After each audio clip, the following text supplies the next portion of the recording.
Hello everyone. Again welcome to my online platform MathPoint TGT PGT. So today's topic is solving system of linear equations in n variables. Okay. मैं example ले रही हूँ of two variables का. ठीक है. I am writing here the system of linear equations in two variables in general form. ठीक है. So what will be the equation just like a1x plus b1y is equal to c1, and next equation is a2x plus b2y is equal to c2 and so on. We have many equations in n variables. Okay, क्योंकि system है ना, system of linear equation. यहाँ पे तो two ही equations है but we have system of linear equations. तो उनको कैसे सॉल्व करते हैं वो देखेंगे.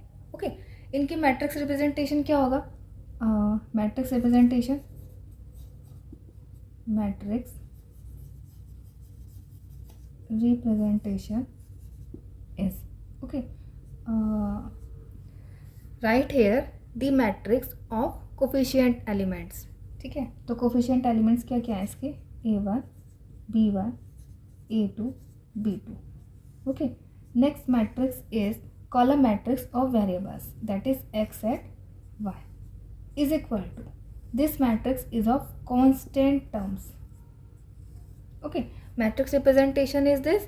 Now this matrix is called as capital A matrix.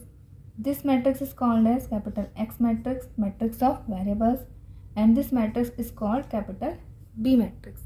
तो आपके पास जितनी भी सिस्टम ऑफ लीनियर इक्वेशंस होगी आप उसको इस फॉर्म में रिप्रेजेंट कर सकते हो. ठीक है. तो we have this equations ax is equal to b. ठीक. Take the matrix which named is augmented matrix. So augmented matrix which is represented by C also, and C is A such that B. okay. So entries is, or augmented matrix is A1 B1 A2 and B2. Next entry is C1 and C2. okay. This is our augmented matrix. So now अब हम check करेंगे कि यहाँ से आप इन variables की values कैसे find कर सकते हो और सॉल्यूशंस के नेचर्स कैसे आते हैं. ओके. टू वेरिएबल्स में हमने पहले देखा हुआ है कि जो आपकी टू सिस्टम ऑफ इक्वेशंस है उनके जो नेचर्स होते हैं थ्री टाइप्स के होते हैं. ठीक है. थ्री टाइप्स में क्या क्या होते हैं? First is unique solution, second is many one solution, and third one is no solutions.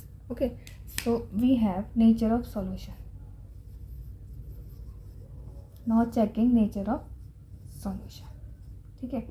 First one is unique, second one is many solution, and third one is no solution. okay. तो कैसे find होते हैं ये solutions और कैसे हम इनके cases के बेसिस में जान पाते हैं कि यहाँ से इन सिस्टम ऑफ लीनियर इक्वेशंस का नेचर क्या आएगा. ठीक है. यहाँ से हम फाइंड करते हैं रैंक फाइंड करते हैं सी की. ठीक है. एंड रैंक फाइंड करते हैं ए की. आप क्या करोगे? इस मैट्रिक्स को रिड्यूस करोगे, कन्वर्ट करोगे इन इक्लियन फॉर्म में. ठीक है. तो अगर आपको किसी भी मैट्रिक्स को इक्लियन फॉर्म में कन्वर्ट करना नहीं आता है तो आप इससे प्रीवियस वाली वीडियोस देख लीजिएगा, उसमें इक्लियन फॉर्म मैंने क्लियर किया हुआ है. ठीक है. तो आप यहाँ से इक्लियन फॉर्म फाइंड करोगे, उससे रैंक फाइंड करोगे. अब यूनिक सॉल्यूशंस के लिए क्या होता है? यूनिक सॉल्यूशंस के लिए rank of this matrix A and rank of this matrix complete C वो इक्वल्स आनी चाहिए, and also equals to number of variables. यहाँ पे नंबर ऑफ वेरिएबल्स कितने हैं? 2.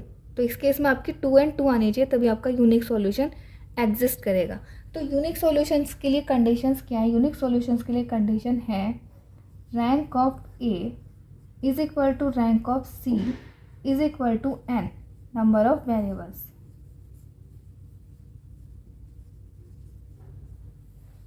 ओके. तो ये कंडीशन आपकी यूनिक सॉल्यूशंस के लिए है. मैनी सॉल्यूशंस के केस में क्या कंडीशन होती है? मैनी सॉल्यूशन के केस में कंडीशन होती है rank of A is equal to rank of C and less than is equal to n number of variables. Next is no solution. No solutions की conditions क्या होती है? When rank of A is not equal to rank of C. This is the condition of no solution. Okay, तो अब एक questions check कर लेते हैं कि नेचर कैसे एग्जिस्ट करेंगे और ये कंडीशन इट मीन्स हम यहाँ से सॉल्यूशंस कैसे फाइंड करते हैं. ठीक है, so next move to.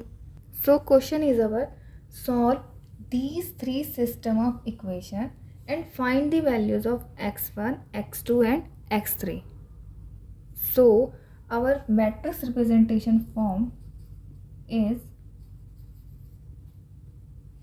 so first matrix is our 1 minus 1 3, okay, 2 minus 1 4 minus 1 2 and minus 4, okay, and variable is x1, x2 and x3 is equal to constant term is 0, 1 and 2.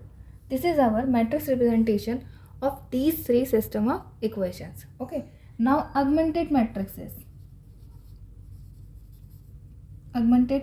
is C is equal to A is to B.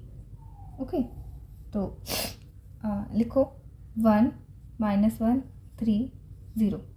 Now second row is 2 minus 1 4 and 1. Third row is minus 1 2 minus 4 and 2. Okay, अब हमको इसको equivalent form में convert करना है इस वाली matrix को. तो ऑपरेशन अप्लाई करो. R2 goes to R2 minus 2 R1 and R3 goes to R3 plus R1. So matrix will be कितनी हो जाएगी? फर्स्ट रो ऐसे ही रहेगी. ठीक है, नेक्स्ट एलिमेंट ये 0 0 हो जाएंगे. इसको सॉल्व करो. -1 हो जाएगा, ये हो जाएगा आपका -2 0 1. ये हो जाएगा आपका 1 -1 और 2, आपका 2 ही रहेगा. ठीक है, तो ये मैट्रिक्स आ गई आपकी. Okay, so first pivot elements के बिलो की एंट्री 0 हो गई. आपके पास नेक्स्ट पाइवट एलिमेंट है ये. अब आपको इसकी बिलो की एंट्री 0 बनानी है, तो आपको ऑपरेशन अप्लाई करना है. R3 goes to R3 minus R1 R2. So matrix is 1 -1 3 and 0. R2 भी सेम रहेगा 0 1 -2 and 1. R3 convert to R3 minus R2. तो 0 0 -1 प्लस 2 2 -1 1 एंड 2 -1 अगेन 1. ओके, अब देखो ये आपकी यहाँ से लेके यहाँ तक ए मैट्रिक्स है और यहाँ से लेके यहाँ तक आपकी सी मैट्रिक्स है. ओके, तो अब नेचर तो हम बाद में देख लेंगे, पहले इनके सॉल्यूशंस फाइंड करो. और आप हाँ नेचर भी डायरेक्टली बता सकते हो. देखो what is the rank of A. Rank of A कितनी है? नॉन जीरो रोज कितनी है? 3. And rank of C also 3 and number of variables is 3. ठीक है, तो यहाँ से यूनिक सॉल्यूशंस हो जाएंगे. तो आपके पास ये वाला केस बन जाएगा यूनिक सॉल्यूशंस का. देख लो आप, rank of A is 3, number of rank of C is 3 and number of variable is 3. तो यूनिक सॉल्यूशन होंगे. अब सॉल्यूशंस कैसे फाइंड होंगे? कंपेयर करो. जैसे आप इक्वेशन से मैट्रिक्स रिप्रेजेंटेशन बनाते हो, अब आप मैट्रिक्स रिप्रेजेंटेशन से इक्वेशंस बनाओगे. ठीक है, तो कैसे फाइंड करोगे? देखो इसका कोफिशिएंट, ये किसका कोफिशिएंट था? x3 का. So x3 is equal to 1. ठीक है, नेक्स्ट ऊपर वाली रो पे आओ. So x2 minus 2x3 is equal to 1. ठीक है, x3 की वैल्यूज पुट कर दो. ठीक, ये उधर हो जाएगा. तो x2 इज 3. ठीक है, नाउ अब फर्स्ट इक्वेशंस को इक्वेशन फॉर्म में बनाओ, फर्स्ट वाली रो को. So x1 minus x2 plus 3 of x3 is equal to 0. Values put कर दो. x1 minus x2 is 3 plus 3 into 1 is equal to 0. Cancel out हो गए. x1 is 0. तो ये आपके सॉल्यूशंस आ गए. ठीक है, अगर आप इन इक्वेशंस को मतलब इस वाली मैट्रिक्स को रिड्यूस फॉर्म में कन्वर्ट कर दोगे तो सॉल्यूशंस डायरेक्ट आ जाएंगे. देखो कैसे डायरेक्ट आ जाएंगे, ट्राई करते हैं इसमें. सो ये मेथड तो हो गया आपके पास फ्रॉम रो इक्लियन फॉर्म, अगर आप रो इक्लियन फॉर्म में कन्वर्ट करते हो तो वहाँ से सिस्टम ऑफ इक्वेशंस ऐसे फाइंड करते हैं, हमारे पास इक्वेशंस बनती हैं 3। अगर आप इसी को रिड्यूस रो इक्लियन फॉर्म में कन्वर्ट करो और वहाँ से सॉल्यूशंस फाइंड करो तो वो एक अलग मेथड है और उसका नेम भी अलग है। इस वाले मेथड का नेम है गॉस एलिमिनेशन मेथड। और अगर आप अपनी ऑगमेंटेड मैट्रिक्स को रिड्यूस रो इक्लियन फॉर्म से कन्वर्ट करके करते हो तो उस मेथड्स का नेम है गॉस जॉर्डन मेथड। ठीक है, उसको भी देख लेते हैं कि क्या है। ठीक, तो अब आप देखो ये आपकी क्या है, सेकंड पाइवट एलिमेंट, इसकी अब आप एंट्रीज को 0 बनाओगे तो अब आप ऑपरेशन क्या अप्लाई करोगे, अब आप ऑपरेशन अप्लाई करोगे R1 goes to R1 plus R2, तो आपकी मैट्रिक्स क्या हो जाएगी, ना लेते हैं 1 तो ऐसे ही रहेगा रिमेनिंग। देखो -1 एंड 1 कितना हो गया 0, 3 एंड -2 कितना हो गया 1। ठीक है, एंड इधर 0 एंड 1 कितना हो गया 1। Second row is same 0 1 -2 and 1। ठीक है, 0 0 1 एंड 1। ओके, अब हम क्या करेंगे, next pivot element is our this. अब इसकी अब एंट्रीज को 0 बनाएंगे। ठीक है, तो हम यहाँ पे क्या ऑपरेशन अप्लाई करेंगे, R1 goes to R1 minus R3 and R2 goes to R2 minus plus 2 of R3। ठीक है, सो मैट्रिक्स विल बी 1 0 1 1, नहीं ये तो चेंज हो जाएगा। ठीक है, चेंज करते हैं तो -3 ये तो सेम हो जाएगा, ये आपका 0 हो जाएगा एंड 1 - 1 इज़ 0। ओके, अब नेक्स्ट रो चेंज करते हैं, देखो ये 0, इसमें ऑपरेशन अप्लाई करोगे 0 -2 एंड 1 के साथ ऑपरेशन अप्लाई करोगे तो ये तो 1 है एंट्री 0, और यहाँ पे देखो 1 + 2 that is 3। Okay, next row is same ही है, उसमें हमने कोई ऑपरेशन अप्लाई नहीं करा है। ठीक है, तो देखो अब ये आपकी रिड्यूस्ड में कन्वर्ट है, रिड्यूस्ड रो इक्लियन फॉर्म में कन्वर्ट है। जब जैसे ही रिड्यूस्ड रो इक्लियन फॉर्म में कन्वर्ट हो जाती है ना, तो यहाँ से डायरेक्ट वैल्यूज़ निकलती है, डायरेक्ट वेरिएबल्स की वैल्यूज़ फाइंड होती है। देखो अब कंपेयर करोगे that is x3 = 1 and x2 = 3 and x1 = 0। तो यहाँ से आपके system of equation x1 x2 x3 direct find हो जाते हैं। ठीक है, दैट इज़ क्या है आपके पास सॉल्यूशन 0 3 एंड 1। ठीक है, तो जहाँ पर आप अपनी ऑगमेंटेड मैट्रिक्स को, तो आपके पास 2 मेथड्स हो गए हैं। ठीक है, तो फर्स्ट मेथड इज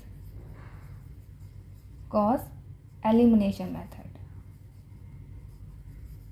ठीक है, तो अगर आपको सिस्टम ऑफ इक्वेशन सॉल्विंग करने के लिए आए by Gauss elimination that method, तो आप इस वाले मेथड्स पे जाओगे, that is Gauss elimination method. It means आप अपनी सी को कन्वर्ट करोगे रो इक्लियन फॉर्म में, देन फाइंड द सॉल्यूशंस। ठीक है, second method is Gauss Jordan method. Gauss Jordan method में आप अपनी सी को कन्वर्ट करोगे, ऑगमेंटेड मैट्रिक्स को कन्वर्ट करोगे रिड्यूस्ड फॉर्म में, देन फाइंड द सॉल्यूशंस। ठीक है, तो हमारे 2 मेथड्स कंप्लीट हो गए, solving system of equations by Gauss elimination method and by Gauss Jordan method. ठीक है, so see you on next video, thank you.